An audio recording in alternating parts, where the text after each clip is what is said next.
प्रतीक्षा news 24 मराठीमध्ये आपलं सगळ्यांचं स्वागत आहे। तर चला वळूयात आजच्या महत्त्वाच्या घडामोडींकडे। नवी मुंबईमधील उल्वे नॉड प्रकल्प मूलभूत सुविधांपासून वंचित असल्याचं चित्र पाहायला मिळतंय।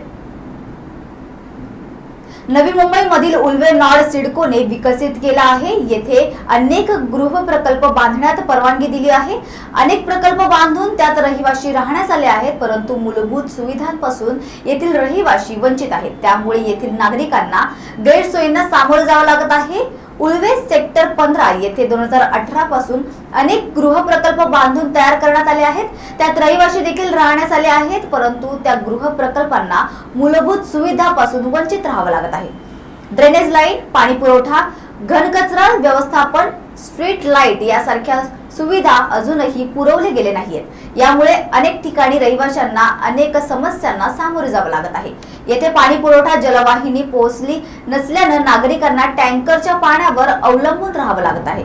आणि घनकचरा व्यवस्थापन कोणतीही सुविधा इथे पुरवली जात नसल्याने येथील नागरिक त्रस्त झाले आहेत। सिडको प्रशासनाकडे वेळोवेळी मागणी केल्यानंतरही मूलभूत सुविधांसाठी नागरिकांना झगडावे लागत आहे।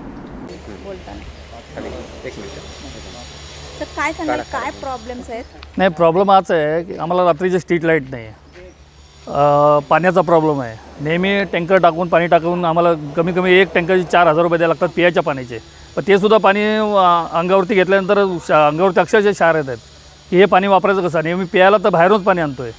तर एवढा जर महागडा आम्ही जर फ्लॅट घेतो आहे तर आम्हाला सिडकोनी सुविधा द्यायला पाहिजेत ना। तर सिडको काहीच करत नाही।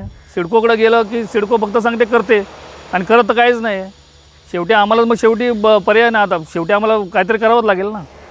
आणि शेवटी आम्ही 50 लाख रुपयाचा एवढा जर फ्लॅट घेतो आहे तर आमच्या पण काहीतरी अपेक्षा आहेत ना सिडकोकडून की बाबा आम्हाला स्ट्रीट लाईट पाहिजे किंवा आम्हाला ड्रेनेज लाईन पाहिजे किंवा पाण्याची सुविधा पाहिजे।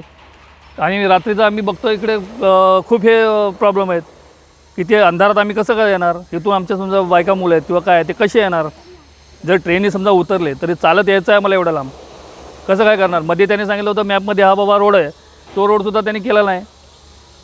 हे सारखे आम्ही प्रॉब्लेम तरी किती फेस करणार आणि किती वर्ष करणार, याचं सिडकोनी उत्तर द्यावं आम्हाला। संजय कदम।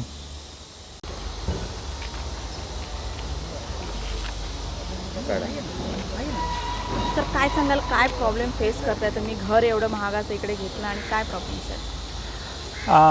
प्रॉब्लेम म्हणजे आता इथं भरपूर आहेत, म्हणजे एकच प्रॉब्लेम नाही आहे। आता मला OC मिळून जवळपास ऑलमोस्ट 2 वर्ष होत आली आणि त्यानंतर जर तुम्ही जसं साहेबांनी सांगितलं की 50 लाखाचं घर तुम्ही घेताय तर तुमचे तसे इन्स्टॉलमेंट पण सुरू होतात आणि ते इन्स्टॉलमेंट विथ रेंट जे आम्ही अगोदर राहायचो तर त्यासाठी आम्हाला ते खूप म्हणजे अवघड जात होतं दोन्ही मॅनेज करणं।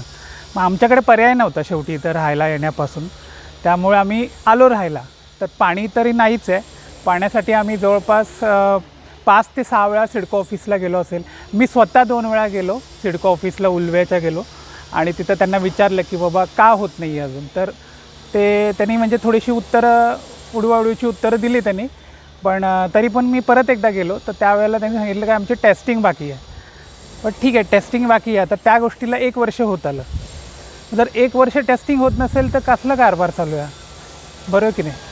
तर मग हे कुठंतरी म्हणजे सॉल्व करायला पाहिजे। म्हणजे आता सॉल्व कसं होणार ते मला माहीत नाही, पण ते सॉल्व व्हायला पाहिजे।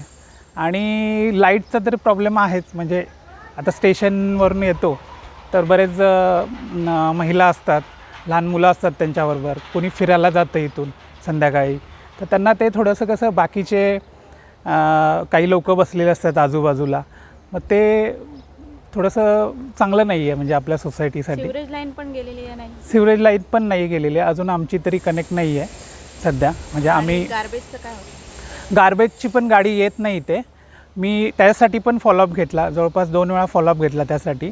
गार्बेजची गाडी सेक्टर 16पर्यंत येते, ती पण कधीतरी येते त्यांच्या इकडे, म्हणजे आठवड्यातून 2दा किंवा 1दा किंवा 2दा येते 16पर्यंत। 15मध्ये तर इकडे आलीच नाही अजून।